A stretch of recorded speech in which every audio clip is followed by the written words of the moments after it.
Hey guys, Gretchen's Vegan Bakery here, and do I have a special video series for you? It is the 12 Days of Christmas Cookies. I decided to share with you my favorite Christmas cookie recipes. Some of them I've been making for over 20 years, and a couple of them are new ideas that I just added to the assortment. All veganized for everyone to enjoy, but not a single one lacking in amazing taste. The hardest part will be deciding which ones to make. From super simple to a bit more time consuming, these cookies will have your holidays sweeter than ever. So for the next 12 days, I will be adding another recipe to the list. So be sure to subscribe here to my channel and you won't miss a single one. So let's get started with the recipe that always kicks off the holidays for me, the authentic bakery-style Spritz cookies. This one recipe will make dozens of different styles of cookies dipped in chocolates and sprinkles, or you can sandwich them with jams or ganache and add nuts, and really anything you think will be awesome. This is one crispy, crunchy cookie that looks so great on a cookie platter. You will need flour, sugar, vegan butter, baking powder and salt, egg replacer, vanilla extract, and I'm just going to add that right now to my plant milk. The flour gets sifted with the baking powder, salt, and egg replacer, and meanwhile I'm creaming the vegan butter with the sugar to light and fluffy, and that usually takes about 3 minutes on medium to high speed.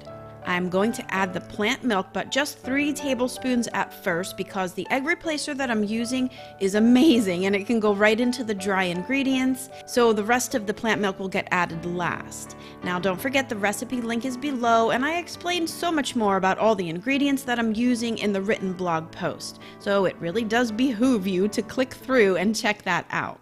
So the sifted dry ingredients go in next, and I just add it in large spatulas full at a time while mixing on low until it's all incorporated. And then last is the remaining plant milk.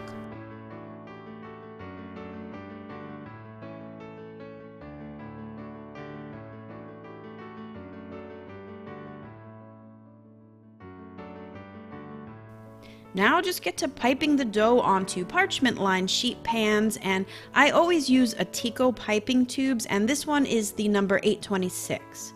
I make rosettes and shells and finger shapes, and actually if you wanted to use a cookie gun for this dough, it really works great, but I always preferred the faster piping bag method.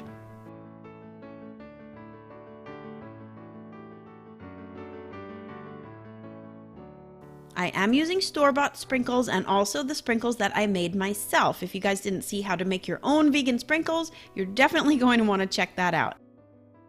I also colored a bit of this dough green so I can get some Christmas trees into my assortment. Now just go ahead and bake them in a preheated 350-degree Fahrenheit oven for about 25 minutes. They will be golden brown and nice and crispy, and I tested a couple of them with some crushed candy canes as you see, but I'm glad I only tested a few because they came out really ugly. Tasty, but kind of ugly, so I ate the evidence immediately. Well, now that the cookies are cooled, you can get to the fun part, dipping and decorating.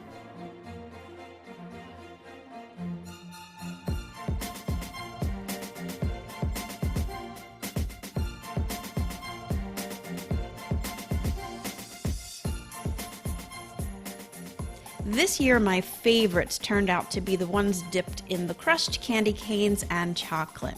Honestly, they were all really awesome. I do love this recipe so much, but you see how you can get a variety of shapes and all dipped in something different. So with this one recipe, you can make an entire platter of cookies look like they're all different recipes. If there is one Christmas cookie recipe you make this year, it should probably be this one. So head on over to GretchensVeganBakery.com to grab the printable version, and also comment below and let me know which ones you like the best or what you would have done differently. Alright everyone, stay tuned for the next recipe coming tomorrow for my 12 Days of Christmas Cookies recipe series. Until then, happy baking. Bye for now.